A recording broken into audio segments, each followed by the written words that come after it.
Hi all, degree level preliminary എക്സാമിന് വേണ്ടിയിട്ടുള്ള question paper സീരീസാണ് നമ്മൾ ചെയ്തുകൊണ്ടിരിക്കുന്നത്. ഇതിന് മുമ്പുള്ള ക്ലാസ്സുകൾ കാണാത്തവർ ക്ലാസ്സുകൾ കാണുക. ഇന്ന് നമ്മൾ മറ്റൊരു സെറ്റ് ക്വസ്റ്റ്യൻ പേപ്പറുമായിട്ടാണ് വന്നിരിക്കുന്നത്. ഇത് SA മെയിൻസ് എക്സാമിൻ്റെ ഡിഗ്രി മെയിൻസ് എക്സാമിൻ്റെ ഒരു ക്വസ്റ്റ്യൻ പേപ്പറാണ് നമ്മളിന്ന് ചെയ്യുന്നത്. ക്വസ്റ്റ്യൻ പേപ്പറും റിലേറ്റഡ് ഫാക്റ്റും നമുക്ക് നോക്കാം. ക്ലാസ്സിലേക്ക് കടക്കാം. നമുക്ക് ഇന്ത്യയിലെ ഭാഷാ സംസ്ഥാനങ്ങളുടെ രൂപീകരണവുമായി ബന്ധപ്പെട്ട് ശരിയല്ലാത്ത പ്രസ്താവനകൾ കണ്ടെത്തുക. ഇന്ത്യയിലെ ഭാഷാ സംസ്ഥാനങ്ങളുടെ രൂപീകരണവുമായി ബന്ധപ്പെട്ട് ശരി അല്ലാത്ത പ്രസ്താവനകൾ കണ്ടെത്തുക എന്നാണ് പറഞ്ഞിരിക്കുന്നത്. ഒന്നാമത്തെ ഓപ്ഷൻ, സംസ്ഥാന പുനഃസംഘടനാ കമ്മീഷന്റെ ശുപാർശ പ്രകാരം 1953 ആന്ധ്രയും തമിഴ്നാടും ഭാഷാപരമായ സംസ്ഥാനങ്ങളായി നിലവിൽ വന്നു. തെറ്റാണ് അല്ലേ? ഏതാണ്? ആന്ധ്ര മാത്രമേ നിലവിൽ വന്നിട്ടുള്ളൂ. 1953 justice Fazal Ali, KM Panikkar, Hridaynath Kunzru, HN Kunzru എന്നിവരടങ്ങിയ സംസ്ഥാന പുനഃസംഘടനാ കമ്മീഷനെ നിയോഗിച്ചു. ശരിയാണ്. 1956 പാസാക്കിയ സംസ്ഥാന പുനഃസംഘടനാ നിയമം 14 സംസ്ഥാനങ്ങൾക്കും 6 കേന്ദ്രഭരണ പ്രദേശങ്ങൾക്കും വേണ്ടി വ്യവസ്ഥ ചെയ്തിട്ടുണ്ട്. ശരിയാണ്. 1948 നിയമിക്കപ്പെട്ട ഡോക്ടർ SK ധാറിൻ്റെ നേതൃത്വത്തിലുള്ള ഭാഷാ പ്രവിശ്യ കമ്മീഷൻ ഭാഷാടിസ്ഥാനത്തിലുള്ള സംസ്ഥാനങ്ങൾ രൂപീകരിക്കുന്നതിന് എതിരെ ഉപദേശിച്ചു. അതും ശരിയാണ്. അപ്പം നമ്മുടെ ഉത്തരം ഓപ്ഷൻ D ആണ്. 1 മാത്രമാണ് ഇവിടെ തെറ്റായിട്ടുള്ളത്. നമുക്ക് സംസ്ഥാന പുനഃസംഘടനാ കമ്മീഷനുമായി ബന്ധപ്പെട്ട കുറച്ച് കാര്യങ്ങൾ നോക്കാം. സംസ്ഥാന പുനഃസംഘടനാ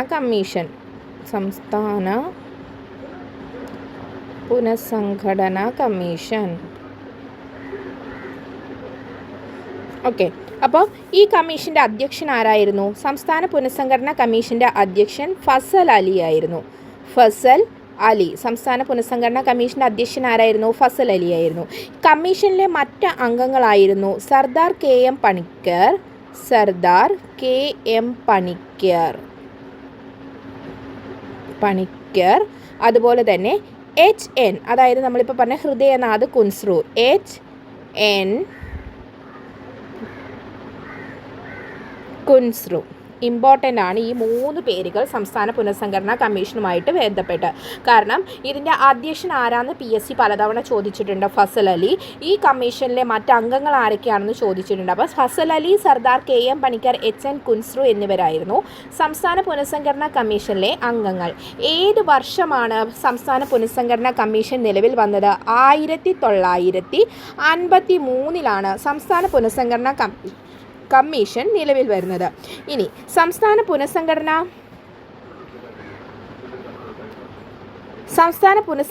നിയമം നിലവിൽ വന്നത് എന്നാണ്? സംസ്ഥാന പുനഃസംഘടനാ നിയമം നിലവിൽ വന്നത് 1956 കമ്മീഷൻ വന്നത് 1953 നിയമം വന്നത് 1956 സംസ്ഥാന പുനഃസംഘടന നടന്ന വർഷം ചോദിച്ചാലും 1956 തന്നെയാണ് കേട്ടോ. സംസ്ഥാന പുനഃസംഘടന നിലവിൽ വന്നത് ചോദിച്ചാലും ഏത് തന്നെയാണ്? 1956 1956 1-ാം തീയതി ഭാഷാടിസ്ഥാനത്തിൽ എത്ര സംസ്ഥാനങ്ങളും എത്ര കേന്ദ്രഭരണ പ്രദേശങ്ങളുമാണ് നിലവിൽ വരുന്നത്? 14 സംസ്ഥാനങ്ങൾ, അതുപോലെ തന്നെ 6 കേന്ദ്രഭരണ പ്രദേശങ്ങൾ. സംസ്ഥാന പുനഃസംഘടനാ നിയമം വഴി 1956 നവംബർ മാസം 1-ാം തീയതി എത്ര സംസ്ഥാനങ്ങളും എത്ര കേന്ദ്രഭരണ പ്രദേശങ്ങളുമാണ് ഭാഷാടിസ്ഥാനത്തിൽ നിലവിൽ വന്നത്? 14 സംസ്ഥാനങ്ങളും 6 കേന്ദ്രഭരണ പ്രദേശങ്ങളുമായിരുന്നു നിലവിൽ വന്നത്. ഇനി ഇന്ത്യയിൽ ആദ്യമായി ഈ സംസ്ഥാന പുനഃസംഘടനാ നിയമം വഴി നിലവിൽ വന്ന അല്ലെങ്കിൽ ഇന്ത്യയിൽ ആദ്യമായി ഭാഷാടിസ്ഥാനത്തിൽ നിലവിൽ വന്ന സംസ്ഥാനം ഏതാണ്? അത് ആന്ധ്രയാണ്. ഭാഷാടിസ്ഥാനത്തിൽ നിലവിൽ വന്ന സംസ്ഥാനം ഏതാണ്? ആന്ധ്രയാണ് അല്ലേ? ഇന്ത്യയിൽ ഏറ്റവും അവസാനം ഭാഷാടിസ്ഥാനത്തിൽ നിലവിൽ വന്ന സംസ്ഥാനം ഏതാണ്? അത് തെലുങ്കാനയാണ്. ഏറ്റവും അവസാനം വന്നത് തെലുങ്കാന. എന്നാ നിലവിൽ വന്നത് തെലുങ്കാന? 2014 ജൂൺ 2-നാണ് തെലുങ്കാന സ്റ്റേറ്റ് ആയിട്ട് നിലവിൽ വരുന്നത്. ഇന്ത്യയിലെ 28-ാമത്തെ സംസ്ഥാനം ജാർഖണ്ഡാണ്. ജാർഖണ്ഡ് നിലവിൽ വന്നത് എന്നാ? 2000 നവംബർ 15-നാണ് കേട്ടോ. അപ്പോൾ ഭാഷാടിസ്ഥാനത്തിൽ പുനഃസംഘടനാ കമ്മീഷനുമായിട്ട് വളരെ ഇമ്പോർട്ടൻ്റ് ആയിട്ടുള്ള ക്വസ്റ്റ്യൻസ് ആണ് ഇതെല്ലാം. ഇതെല്ലാം തന്നെ PSC പലതവണ റിപ്പീറ്റഡ് ആയിട്ട് ചോദിച്ചിട്ടുള്ള ക്വസ്റ്റ്യൻസ് ആണ് കേട്ടോ. അപ്പോൾ സർദാർ KM പണിക്കർ, ഫസൽ അലി, HN കുൻസ്രു. മലയാളി ആരാന്ന് ചോദിച്ചാൽ ആരാണ് സംസ്ഥാന പുനഃസംഘടനാ കമ്മീഷനിലെ മലയാളി സാന്നിധ്യം ആരാണെന്ന് ചോദിച്ചാൽ അത് സർദാർ KM പണിക്കരാണ് കേട്ടോ. ഇനി മറ്റൊരു കാര്യം പറയുന്നത് ഈ സംസ്ഥാന പുനഃസംഘടനയുടെ വെല്ലുവിളികൾ എന്തൊക്കെയാണെന്ന് ചോദിച്ചിട്ടുണ്ട്. അതായത് ഈ സംസ്ഥാന പുനഃസംഘടന എന്നുള്ളത് വളരെയധികം ഒരു ഉത്തരവാദിത്വമുള്ള പണിയായിരുന്നു അല്ലേ.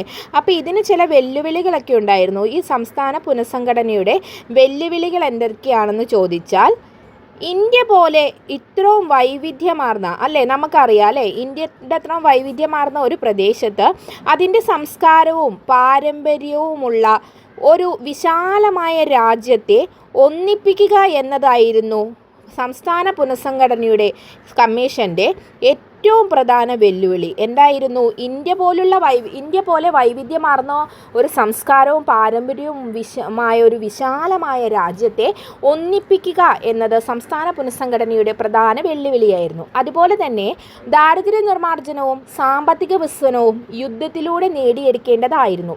പിന്നോക്ക വിഭാഗങ്ങൾ, സാംസ്കാരിക ന്യൂനപക്ഷങ്ങൾ എന്നിവയുൾപ്പെട്ട എല്ലാ മേഖലകളുടെയും വികസനത്തിനും ശ്രദ്ധ നൽകേണ്ടതുണ്ടായിരുന്നു. നീതിമാനായ ഒരു രാഷ്ട്രത്തിന് ജനാധിപത്യം സ്ഥാപിക്കുക എന്നതും ബുദ്ധിമുട്ടുള്ള ഒരു ജോലിയായിട്ട് മാറി. ഇനി ഈ 1956 സംസ്ഥാന പുനഃസംഘടനാ നിയമം ഇന്ത്യൻ പ്രദേശങ്ങളുടെയും അതുപോലെ തന്നെ കേന്ദ്രഭരണ പ്രദേശങ്ങളുടെയും അതിർത്തികളുമായി ബന്ധപ്പെട്ട് പരിഷ്കാരങ്ങൾ കൊണ്ടുവന്നു. അവ ഭാഷാടിസ്ഥാനത്തിൽ വിഭജിക്കപ്പെട്ടു. 1956 സംസ്ഥാന പുനഃസംഘടനാ നിയമം അനുസരിച്ച് വിഭജിച്ച ഇന്ത്യൻ സംസ്ഥാനങ്ങളുടെയും കേന്ദ്രഭരണ പ്രദേശങ്ങളും ഏതൊക്കെയാണെന്ന് നോക്കാം. അപ്പം 14 സ്റ്റേറ്റുകളായിരുന്നു എന്ന് നമ്മൾ പറഞ്ഞു അല്ലേ. 14 സംസ്ഥാനങ്ങൾ ഏതൊക്കെയായിരുന്നു എന്ന് ഞാനൊന്ന് പറയാം. ആന്ധ്രാപ്രദേശ്, അസ്സാം, ബീഹാർ, ബോംബെ അന്നൊരു സംസ്ഥാനമായിരുന്നു. ജമ്മു കാശ്മീർ, കേരളം, മധ്യപ്രദേശ്, മദ്രാസ് സംസ്ഥാനം, മൈസൂർ സംസ്ഥാനം, ഒറീസ, പഞ്ചാബ്, രാജസ്ഥാൻ, ഉത്തർപ്രദേശ്, പശ്ചിമ ബംഗാൾ ഇവയായിരുന്നു ആ 14 സംസ്ഥാനങ്ങൾ. ഇനി കേന്ദ്രഭരണ പ്രദേശങ്ങളായിരുന്ന ആൻഡമാൻ നിക്കോബാർ ദ്വീപുകൾ, ഡൽഹി, മണിപ്പൂർ, ത്രിപുര, ഹിമാചൽ പ്രദേശ്, ലക്ഷദ്വീപ്, മിനിക്കോയി ആൻഡ് അമിൻഡീവ് ദ്വീപുകളായിരുന്നു കേന്ദ്രഭരണ പ്രദേശങ്ങൾ. ഇത്രയും പ്രദേശങ്ങളെയായിരുന്നു 1956 നവംബർ 1 ഭാഷാടിസ്ഥാനത്തിൽ നിലവിൽ വന്നത്. ഭാഷാടിസ്ഥാനത്തിൽ സംസ്ഥാനങ്ങളെ തരംതിരിച്ചത് സംസ്ഥാന പുനഃസംഘടന നടത്തിയതിൻ്റെ കാരണം ചോദിച്ചാൽ പൊതുവായ ഭാഷാപരവും ഭൂമിശാസ്ത്രപരവുമായ സവിശേഷതകൾ പങ്കിടുന്ന മേഖലകളിൽ ഭരണം എളുപ്പത്തിൽ നടക്കാൻ കഴിയും. അതുപോലെ തന്നെ ഭാഷയെ മാനദണ്ഡമായി ഉപയോഗിച്ച് സംസ്ഥാനങ്ങളെ പുനഃസംഘടിപ്പിക്കുന്നത് ഒരു പൊതുഭാഷയുടെ സാന്നിധ്യം മൂലം ഭരണത്തിൽ പങ്കെടുക്കുന്ന ആളുകളുടെ എണ്ണം വർദ്ധിപ്പിക്കാൻ സഹായിക്കും. അപ്പോൾ ഭാഷയെ മാനദണ്ഡമായി ഉപയോഗിച്ച് സംസ്ഥാനങ്ങളെ പുനഃസംഘടിപ്പിക്കുന്നത് ഒരു പൊതുഭാഷയുടെ സാന്നിധ്യം മൂലം ഭരണത്തിൽ പങ്കെടുക്കുന്ന ആളുകളുടെ എണ്ണം വർദ്ധിപ്പിക്കാൻ സഹായിക്കും.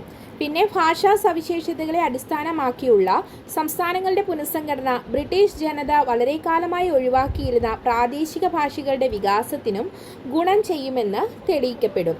എന്തുകൊണ്ടാണ് പുതിയ സംസ്ഥാനങ്ങൾ എന്നൊരാശയം വന്നത്? പുതിയ സംസ്ഥാനങ്ങൾ രൂപീകരിക്കുന്നതിന് പിന്നിലെ പ്രധാന കാരണം സാംസ്കാരികവും സാമൂഹികവുമായ ബന്ധങ്ങളായിരുന്നു. ഉദാഹരണത്തിന് വടക്കിഴക്കൻ മേഖലയിൽ സ്ഥിതി ചെയ്യുന്ന നാഗാലാൻഡ് സംസ്ഥാനം ഗോത്രബന്ധങ്ങൾ കണക്കിലെടുത്താണ് സൃഷ്ടിക്കപ്പെട്ടത്. പുതിയ സംസ്ഥാനങ്ങളുടെ വികസനത്തിന് പിന്നിലെ മറ്റൊരു കാരണം സാമ്പത്തിക വളർച്ച വർദ്ധിപ്പിക്കുക എന്നതായിരുന്നു. ഉദാഹരണത്തിന് ഛത്തീസ്ഗഡ് സംസ്ഥാനത്തിൻ്റെ വികസന ആവശ്യങ്ങൾ സംസ്ഥാന സർക്കാർ നിറവേറ്റാത്തതിനാൽ പ്രത്യേക സംസ്ഥാന പദവിയുടെ സഹായത്തോടെ മാത്രമേ സംസ്ഥാനത്തിന് വികസനം സാധ്യമാകൂ എന്നുള്ളത് നിരീക്ഷിക്കപ്പെടുന്നു. വിഭവങ്ങളുടെ അസമമായ വിതരണവും മതിയായ വളർച്ചാ സാധ്യതകളുടെ ദൗർലഭ്യവും കാരണം ഒരു വലിയ പ്രദേശത്തേക്ക് മൊത്തത്തിലുള്ള വികസനം ഒരിക്കലും സാധ്യമല്ലെന്നതും ശ്രദ്ധിക്കപ്പെട്ടു. അതിനാൽ പുതിയ സംസ്ഥാനങ്ങൾ വികസിപ്പിക്കേണ്ടത് അത്യന്താപേക്ഷിതമായി കാണപ്പെട്ടു. അപ്പോൾ ഫസ്റ്റ് ക്വസ്റ്റ്യനിലൂടെ സംസ്ഥാന പുനഃസംഘടനാ കമ്മീഷനെ കുറിച്ചുള്ള എല്ലാ കാര്യങ്ങളും നമ്മൾ പഠിച്ചു.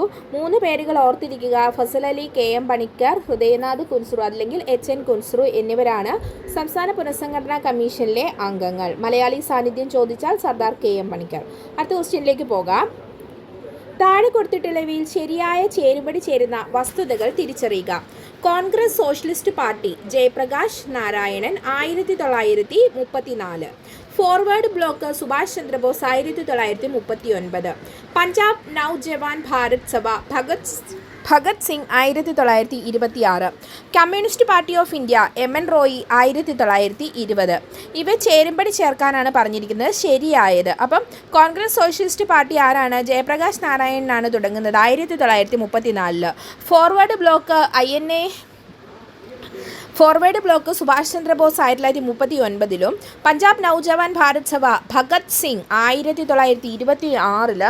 Communist Party of India MN Roy 1920. ഇവയെല്ലാം ശരിയാണ്. അപ്പോൾ ഓപ്ഷൻ ബി ആണ് നമ്മുടെ ഉത്തരം, മുകളിൽ പറഞ്ഞവയെല്ലാം.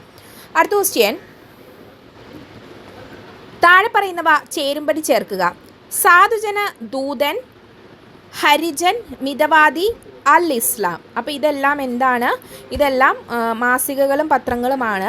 KP വള്ളോൻ, C കൃഷ്ണൻ, വക്കം മൗലവി, പാമ്പാടി ജോൺ ജോസഫ്. അപ്പം സാധുജന ദൂതൻ ആരാണ്? സാധുജന ദൂതൻ എന്നുള്ളതിൻ്റെ ഇതിൽ നമുക്ക് മാച്ച് ചെയ്യാവുന്നത് പാമ്പാടി ജോൺ ജോസഫ് ആയിരുന്നു സാധുജന ദൂതൻ്റെ എഡിറ്റർ, അല്ലെങ്കിൽ അതിന് തുടക്കം കുറിച്ചതെന്ന് പറയാം. ഹരിജൻ ആരുമായിട്ട് ബന്ധപ്പെട്ടതാണ്? KP വള്ളോനാണ് ഹരിജൻ. ഓക്കെ, ഇനി മിതവാദി C കൃഷ്ണൻ, അൽ ഇസ്ലാം വക്കം മൗലവി. അപ്പോൾ നമ്മുടെ ഉത്തരം ഓപ്ഷൻ എ ആണ്. സാധുജന ദൂതൻ Pampady John Joseph, Harijan KP Vallon. ഈ ഹരിജൻ KP വള്ളോൻ നമ്മളിപ്പോൾ 2 ക്വസ്റ്റ്യൻ പേപ്പറിൽ റിപ്പീറ്റഡ് വന്ന് കണ്ടിട്ടുണ്ട് കേട്ടോ. മിതവാദി C കൃഷ്ണൻ, അൽ ഇസ്ലാം വക്കം മൗലവി. ഓക്കെ, അടുത്ത ക്വസ്റ്റ്യനിലേക്ക് പോകാം. താഴെ തന്നിരിക്കുന്നവയിൽ വരാനിരിക്കുന്ന G20 ഉച്ചകോടിക്ക് ആതിഥേയത്വം വഹിക്കുന്ന നഗരങ്ങളുടെ പേരുകൾ മാത്രം ഉൾക്കൊള്ളുന്നവ ഏതാണ്? G20 ഉച്ചകോടിക്ക് വേദിയാകുന്ന നഗരങ്ങളുടെ. ഓക്കെ, അപ്പോൾ നോക്കിക്കേ, G20 ഉച്ചകോടിക്ക് വേദിയാകുന്ന നഗരങ്ങൾ ഓപ്ഷൻ ഡി ആണ് നമ്മുടെ ഉത്തരം, രണ്ടാമത്തേതാണ്. അപ്പോൾ കൊൽക്കത്ത, മുംബൈ, കുമരകം, കൊച്ചിയാണ് ഉത്തരമായിട്ട് വരുന്നത്. കൊൽക്കത്ത, മുംബൈ, കുമരകം, കൊച്ചി. കൊൽക്കത്ത, മുംബൈ, കുമരകം, കൊച്ചിയാണ് നമ്മുടെ ഉത്തരം. ഓക്കെ, അടുത്ത ക്വസ്റ്റ്യൻ.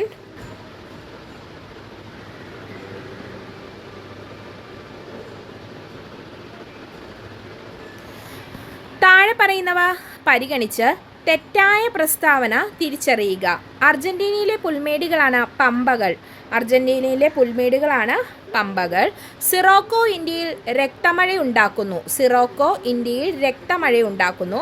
സൈബീരിയയിൽ ബുഷ്മാൻ കാണപ്പെടുന്നു. ഇതിൽ നമ്മളോട് തെറ്റായിട്ടുള്ളതാണ് ചോദിച്ചിരിക്കുന്നത്.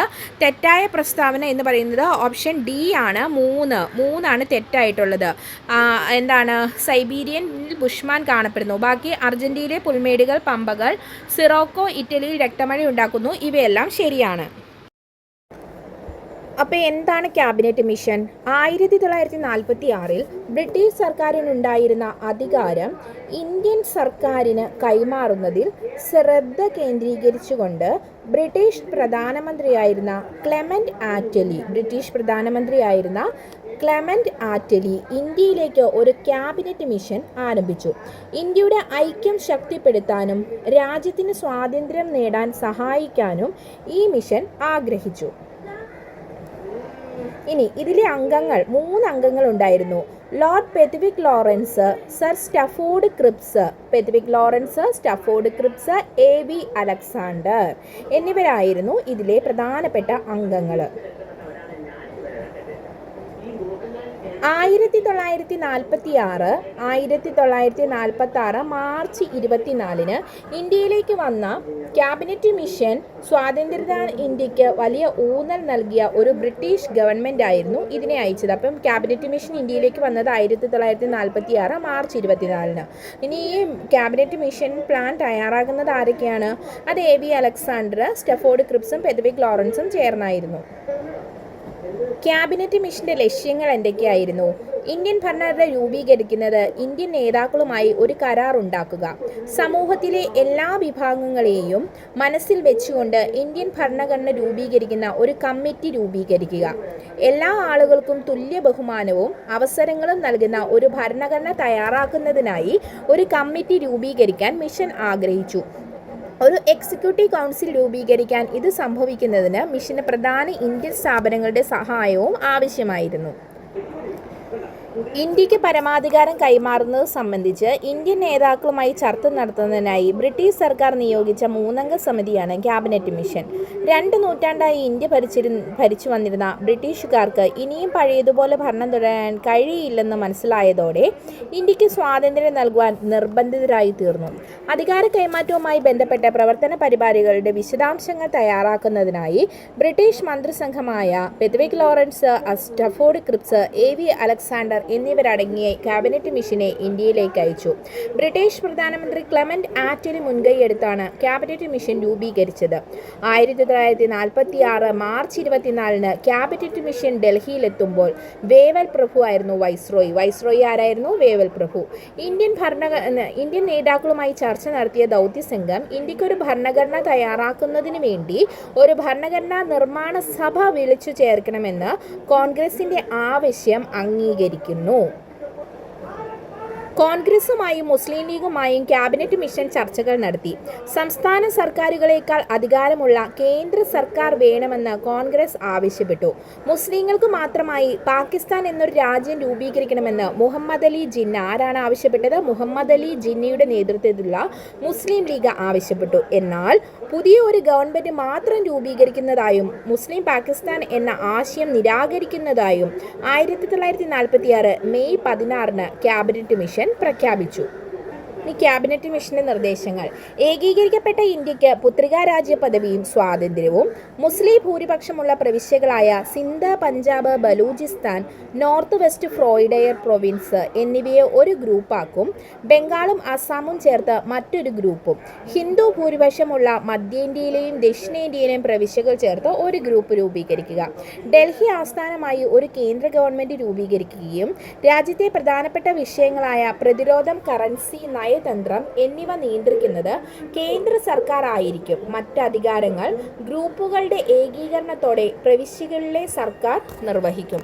എല്ലാ സമുദായങ്ങൾക്കും തുല്യ പരിഗണന നൽകിക്കൊണ്ട് കേന്ദ്രത്തിൽ ഒരു ഇടക്കാല സർക്കാർ രൂപീകരിക്കുക. ഇവയൊക്കെയായിരുന്നു ക്യാബിനറ്റ് മിഷൻ വെച്ച നിർദ്ദേശങ്ങൾ. ക്യാബിനറ്റ് മിഷൻ റിപ്പോർട്ട് അംഗീകരിച്ച ബ്രിട്ടീഷ് ഭരണകൂടം ഇന്ത്യയിൽ ഒരു ഭരണഘടനാ നിർമ്മാണ സഭയും താൽക്കാലിക സർക്കാരും രൂപീകരിക്കുവാൻ അനുമതി നൽകി. രാജ്യത്തിന്റെ പരമാധികാരം കോൺഗ്രസ് ലീഗ് കൂട്ടുകക്ഷി സർക്കാരിന് കൈമാറുന്നതിനുള്ള നടപടിക്രമങ്ങളുമായി വൈസ്രോയി മൗണ്ട് ബാറ്റൻ മുന്നോട്ടു പോയി. ഈ സമയത്ത് ആരായിരുന്നു? മൗണ്ട് ബാറ്റൻ പ്രഭു ആയിരുന്നു വൈസ്രോയി.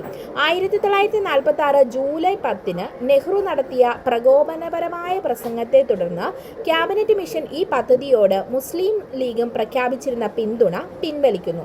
1946 ഫെബ്രുവരി 2-ന് നെഹ്റുവിന്റെ നേതൃത്വത്തിലുള്ള ഇടക്കാല ഗവൺമെന്റ് നിലവിൽ വന്നു.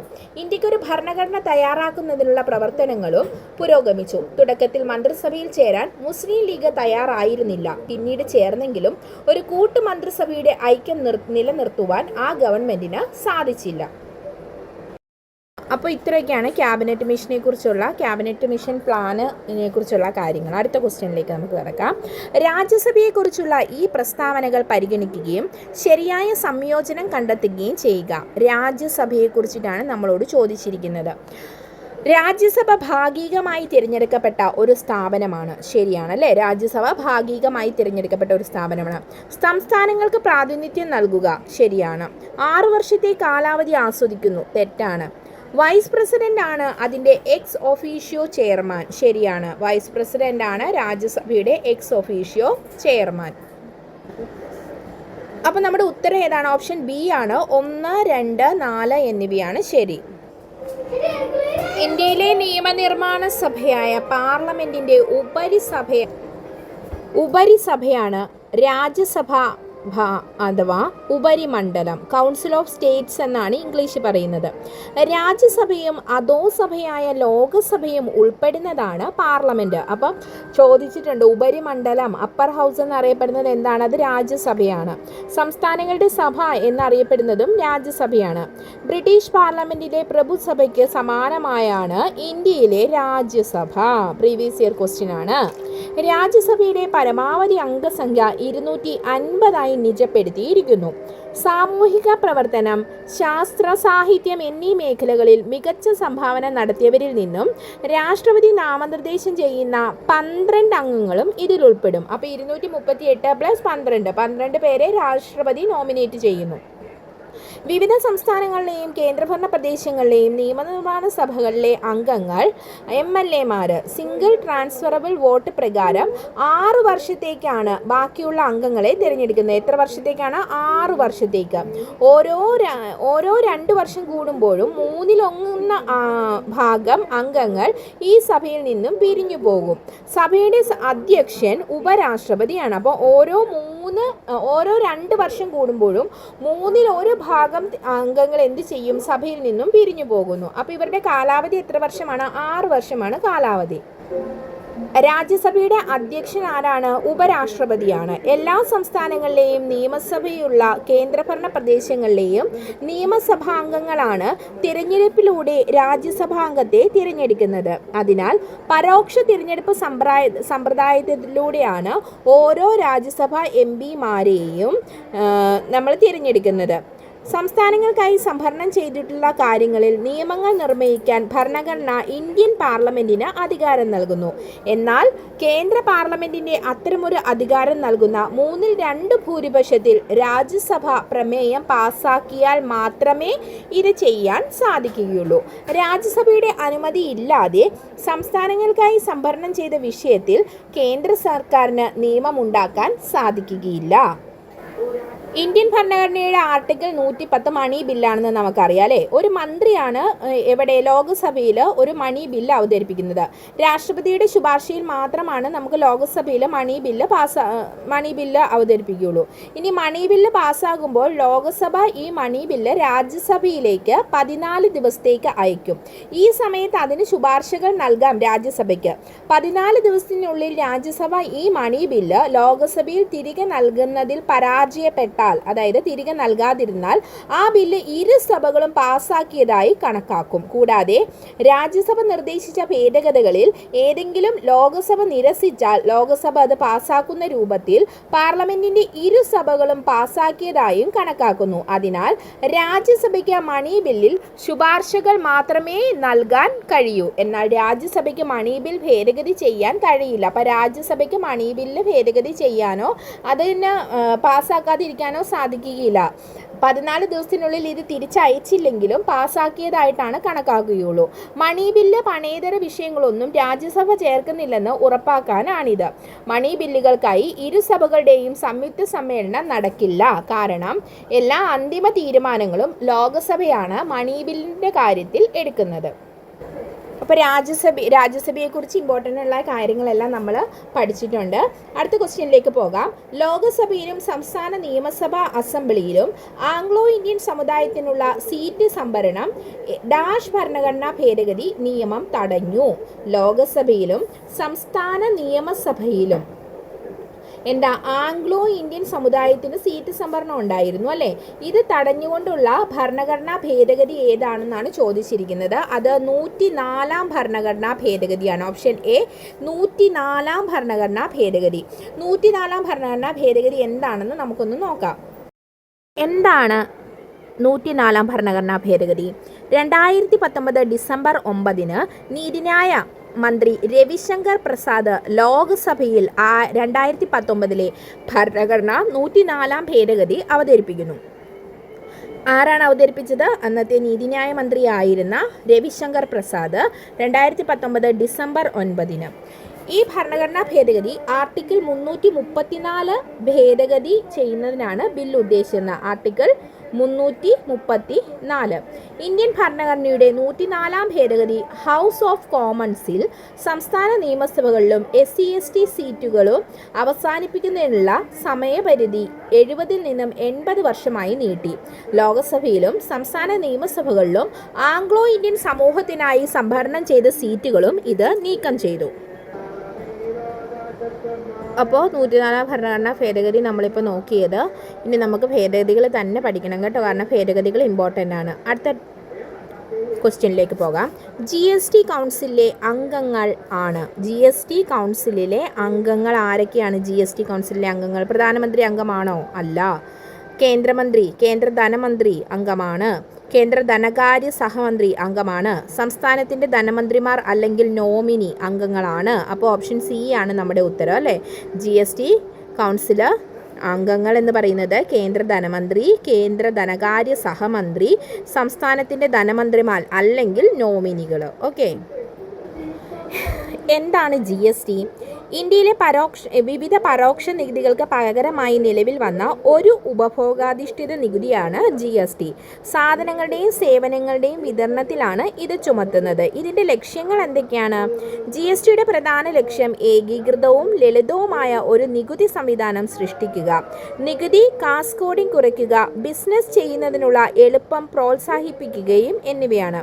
മുൻകാല നികുതി വ്യവസ്ഥയിൽ നിന്നും GST എങ്ങനെയാണ് വ്യത്യാസപ്പെട്ടിരിക്കുന്നതെന്ന് ചോദിച്ചാൽ, വാറ്റ്, എക്സൈസ് തീരുവ, സേവന നികുതി തുടങ്ങിയവ ഒന്നിലധികം പരോക്ഷ നികുതികൾക്ക് പകരം ഒറ്റ നികുതി ഏർപ്പെടുത്തുന്നതിലൂടെയാണ് GST നികുതി പ്രക്രിയ ലളിതമാകുന്നത്. GSTയുടെ ഘടകങ്ങൾ എന്തൊക്കെയാണ്? അന്തർ സംസ്ഥാന ഇടപാടുകൾക്ക് കേന്ദ്ര GST, CGST, സംസ്ഥാന GST, സംയോജിത GST എന്നിവ ഉൾപ്പെടുന്നതാണ് GST. ഇനി GSTയിലെ ഇൻപുട്ട് ടാക്സ് ക്രെഡിറ്റ് എന്ന ആശയം എന്താണ്? ഇൻപുട്ട് ടാക്സ് ക്രെഡിറ്റ് ബിസിനസ്സുകൾക്ക് അവർ ഇൻപുട്ടുകൾക്ക് നൽകിയ നികുതിയിൽ നിന്നും ഔട്ട്പുട്ടുകളിൽ നിന്നും ശേഖരിക്കുന്ന നികുതിയിലേക്ക് ഓഫ്സെറ്റ് ചെയ്യാൻ അനുവദിക്കുന്നു. അതുവഴി നികുതി ബാധ്യത കുറയ്ക്കുന്നു.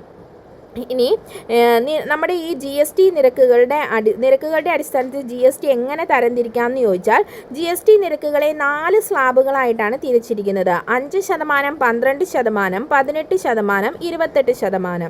ചില സാധനങ്ങൾക്കും സേവനങ്ങൾക്കും സെസ് ഇല്ല അല്ലെങ്കിൽ സെസ് വിഭാഗത്തിൽ പെടുന്നില്ല.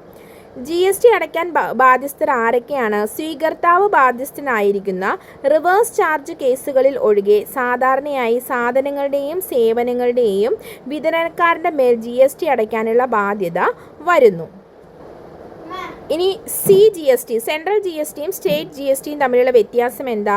ഇരട്ട നികുതികൾ ഒഴിവാക്കാൻ ഒരേ ഇടപെടൽ കേന്ദ്ര സർക്കാരാണ് CGST പിരിക്കുന്നത്. അതേസമയം സംസ്ഥാന സർക്കാരാണ് SGST പിരിക്കുന്നത്. ഇനി IGST അത് എപ്പോഴാണ് ബാധകമാകുക? അന്തർ സംസ്ഥാന ഇടപാടുകൾക്ക് ഇൻ്റഗ്രേറ്റഡ് GST ബാധകമാണ്. ഇത് കേന്ദ്ര സർക്കാരാണ് ഈ IGST പിരിക്കുന്നത്. എന്താണ് GST കൗൺസിൽ? അതിൻ്റെ പങ്ക് എന്താണ്?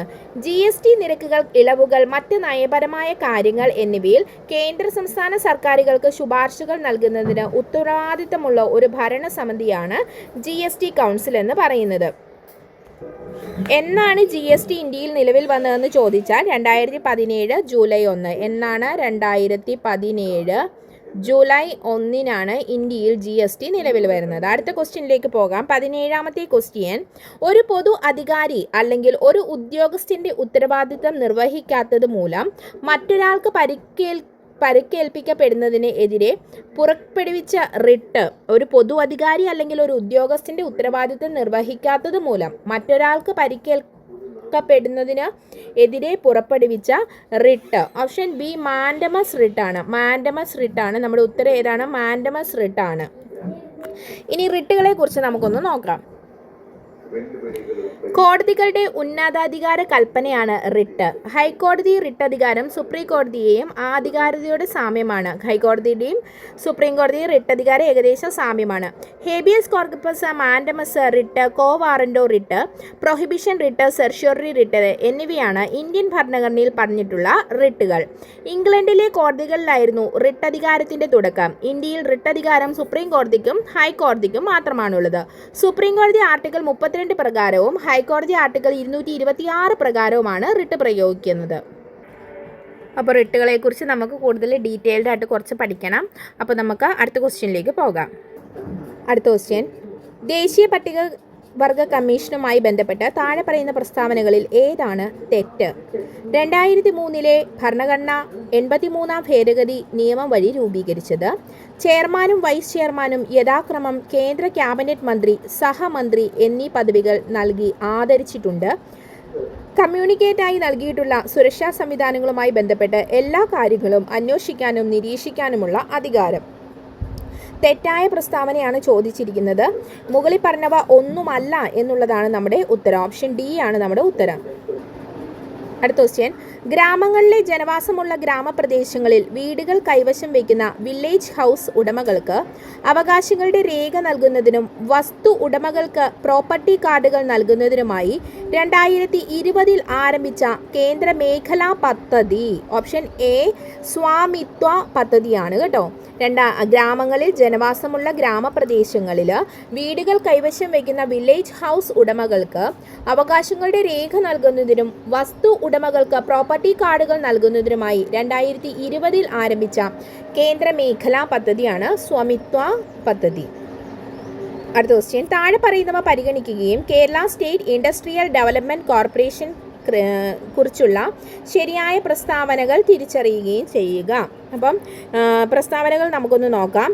വ്യാവസായിക നിക്ഷേപ പ്രോത്സാഹനത്തിനായി സംസ്ഥാനത്തിൻ്റെ പ്രീമിയർ ഏജൻസി നിർബന്ധിതമായി. ശരിയാണ്.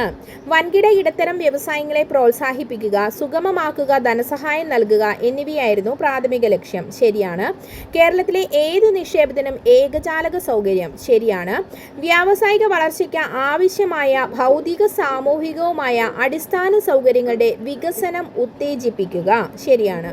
അപ്പോൾ കേരള സ്റ്റേറ്റ് ഇൻഡസ്ട്രിയൽ ഡെവലപ്മെൻറ്റ് കോർപ്പറേഷനെ കുറിച്ചുള്ള എല്ലാ പ്രസ്താവനകളും ശരിയാണ്. ഓപ്ഷൻ ഡി ആണ് നമ്മുടെ ഉത്തരം. അടുത്ത ക്വസ്റ്റ്യൻ, മുതിർന്ന പൗരന്മാർക്ക് നല്ല പങ്കാളിത്തം, ജീവിത നിലവാരം ഉറപ്പാക്കൽ എന്നിവയ്ക്കായി എല്ലാ പഞ്ചായത്തുകളുടെയും വയോജന സൗഹൃദമാക്കി മാറ്റുന്നതിനുള്ള സംസ്ഥാന വയോജന നയം 2013 കേരള സംസ്ഥാന വയോജന നയം 2013 ബന്ധപ്പെട്ട പുതിയ സംരംഭം എന്താണെന്ന് ചോദിച്ചിരിക്കുന്നത്. ഓപ്ഷൻ സി ആണ് വയോജന സൗഹൃദ പഞ്ചായത്ത്.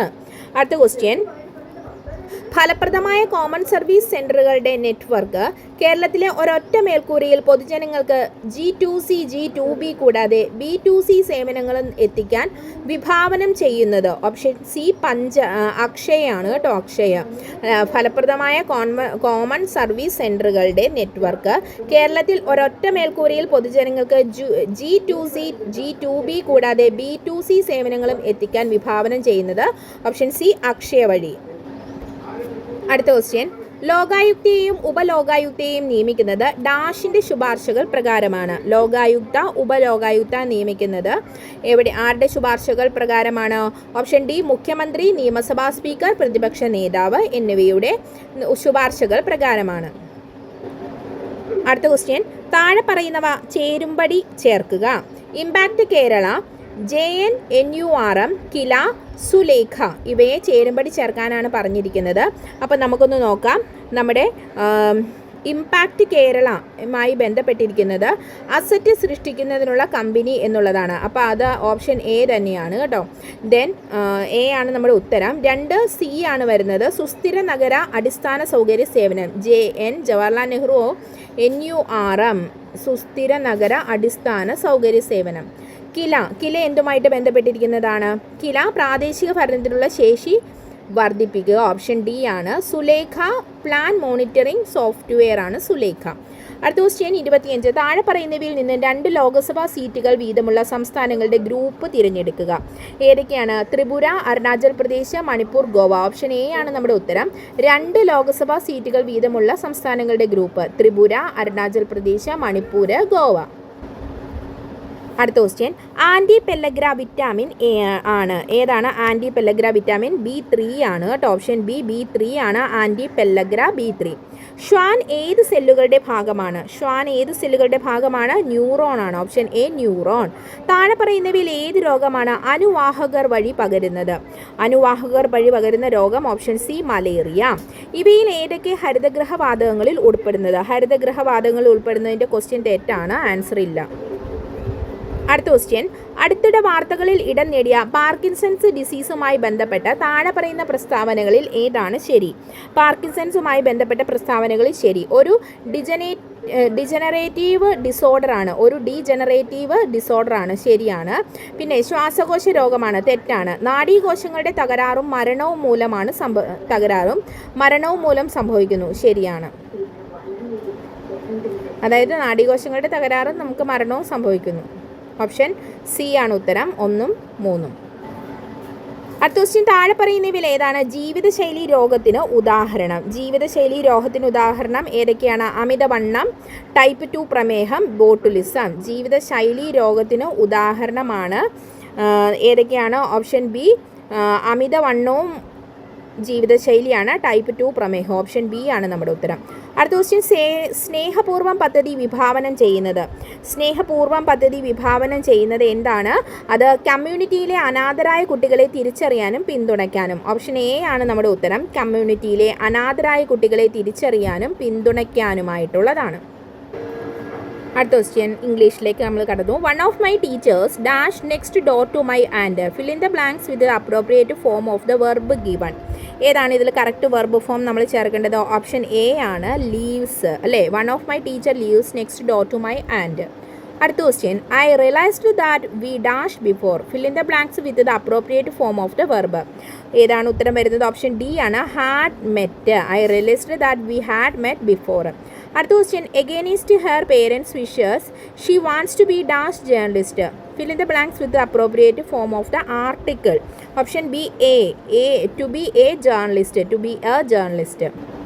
അടുത്ത question, you like bread. Supply the correct form of the question tag given. Correct question tag ഏതാണ്? ഡോണ്ട് യു ആണ് ഇവിടെ correct question tag. Option D. അടുത്ത question, I do not approve dash your action. Supply the correct preposition given. Preposition ഏതാണ്? Of. Approve of your action. അടുത്ത question, identify the synonym of the word interpret from the option given below. Synonyms ആണ് ചോദിച്ചിരിക്കുന്നത്. Option C ആണ്, brave. അടുത്ത question, identify the meaning of the idiom to take the Reigns from the option given below. ഉത്തരം ഏത്? Option A ആണ്, to assume command എന്നുള്ളതാണ് നമ്മുടെ ഉത്തരം. അടുത്ത question, RSVP is an abbreviation of റെസ്പോണ്ടൻസ് ഇൽ വേഴ്സ് പ്ലേറ്റ്. What does it mean? എന്താണ് ഇതിൻ്റെ ഉത്തരം? ഓപ്ഷൻ ബി ആണ്, പ്ലീസ് റിപ്ലൈ എന്നുള്ളതാണ്. അടുത്ത question, identify the expression which is equivalent in meaning to the term limnology. ഉത്തരം എന്താണ്? ഓപ്ഷൻ ഡി ആണ്, ദ സ്റ്റഡി ഓഫ് ലേക്ക്. അടുത്ത question, he take after his mother rather than father. He takes after his mother rather than father. ഉത്തരം എന്താണ്? Option C ആണ്, resemble. Meaning of take after ആണ് ചോദിച്ചിരിക്കുന്നത് ഇവിടെ. റിസംബിൾ എന്നുള്ളതാണ് ഉത്തരം. അടുത്ത ക്വസ്റ്റ്യൻ, കൂടെ ഇരുന്ന് കഴുത്തിറക്കുക എന്ന ശൈലി കൊണ്ട് ഉദ്ദേശിക്കുന്നത്. കൂടെ ഇരുന്ന് കഴുത്തിറക്കുക എന്ന ശൈലി കൊണ്ട് ഉദ്ദേശിക്കുന്നത് എന്താണ്? അടുത്തുകൂടി ചതിക്കുക. ഓപ്ഷൻ ഡി ആണ് ഉത്തരം, അടുത്തുകൂടി ചതിക്കുക എന്നുള്ളത്. അടുത്ത ക്വസ്റ്റ്യൻ ഡിലീറ്റഡ് ക്വസ്റ്റ്യൻ ആണ്. തെറ്റില്ലാത്ത വാക്യം തിരഞ്ഞെടുത്ത് എഴുതുക. ഇവിടെ ഓപ്ഷൻ ഡി ആണ്, വിദ്യാർത്ഥികൾ ഓരോരുത്തരായി മുന്നോട്ട് വന്ന പുസ്തകം കൈമാറണം. അടുത്ത ക്വസ്റ്റ്യൻ, പ്രസംഗിക്കുന്നയാൾ എന്നതിനുള്ള ശരിയായ പദം തിരഞ്ഞെടുക്കുക. ഓപ്ഷൻ എ, പ്രസംഗകൻ. അടുത്ത ക്വസ്റ്റ്യൻ, തണുപ്പുണ്ട് എന്നത് പിരിച്ചെഴുതിയാൽ എങ്ങനെയാണ്? ഓപ്ഷൻ എ, തണുപ്പ് പ്ലസ് ഉണ്ട്. അടുത്ത ക്വസ്റ്റ്യൻ, പെരും പ്ലസ് പറ ചേർത്തെഴുതിയാൽ കിട്ടുന്നത് ഓപ്ഷൻ സി ആണ്, പെരുമ്പറ. ഭൂമിയുടെ പര്യായപദം അല്ലാത്തത് ഏത്? ജനിത്രി. ബാക്കി ധരണി, വസുധ, മേദിനി പദമാണ് പര്യായപദമാണ്. അടുത്തത് വിപരീത പദം എഴുതുക. വിവൃതത്തിൻ്റെ വിപരീത പദം എന്താണ്? വിപരീത പദമാണ് ചോദിച്ചിരിക്കുന്നത്. ഓപ്ഷൻ ബി ആണ്, സംവൃതം. അടുത്ത ക്വസ്റ്റ്യൻ, ഒറ്റപ്പദമാക്കുക. എല്ലാ ജനങ്ങൾക്കും ബാധകമായത് എന്താണ്? എല്ലാ ജനങ്ങൾക്കും ബാധകമായത് സർവ്വജനീയമാണ്. ഓപ്ഷൻ എ ആണ് ഉത്തരം. അപ്പോൾ നമ്മൾ മറ്റൊരു set degree level question paper കൂടി നമ്മൾ പഠിച്ചിരിക്കുന്നു. ഇത് നമ്മൾ മെയിൻസിൻ്റെ ക്വസ്റ്റ്യൻ പേപ്പറാണ് പഠിച്ചത്. ഇംഗ്ലീഷ്, മലയാളം, GK ഭാഗത്തു നിന്നുള്ള ക്വസ്റ്റ്യൻസ്. അപ്പോൾ മറ്റൊരു ക്ലാസ്സുമായിട്ട് വീണ്ടും വരാം. നിങ്ങളുടെ അഭിപ്രായങ്ങളും നിർദ്ദേശങ്ങളും കമൻ്റായിട്ട് രേഖപ്പെടുത്തുക. നമ്മുടെ ക്ലാസ് നിങ്ങൾക്ക് യൂസ്ഫുൾ ആണെങ്കിൽ നിങ്ങൾ നമ്മുടെ ചാനൽ സബ്സ്ക്രൈബ് ചെയ്യുക, ലൈക്ക് ചെയ്യുക, ഷെയർ ചെയ്യുക, മറ്റുള്ളവരിലേക്ക് എത്തിക്കുക. നിങ്ങളുടെ സപ്പോർട്ട് ഉണ്ടെങ്കിൽ മാത്രമേ മുൻപോട്ട് പോകാൻ സാധിക്കുകയുള്ളൂ. അതുപോലെ തന്നെ ഡിഗ്രി പ്രിലിംസ് എന്ന കടമ്പ നമുക്ക് മുൻപോട്ട് കടക്കണം. എല്ലാവരും പ്രീവിയസ് ഇയർ ക്വസ്റ്റ്യൻ്റെ സെഷൻ കാണുക. അതുപോലെ തന്നെ നമ്മൾ സിലബസ് ബേസ് ക്ലാസ്സുകൾ അപ്ലോഡ് ചെയ്യുന്നുണ്ട്. ആ ക്ലാസ്സുകളും കാണുക. കണ്ട് നിങ്ങളുടെ നിർദ്ദേശങ്ങളും അഭിപ്രായങ്ങളും കമൻ്റായിട്ട് രേഖപ്പെടുത്തുക. അപ്പോൾ എല്ലാവർക്കും നല്ലൊരു ദിവസം ആശംസിക്കുന്നു. Thank you all. Have A nice day.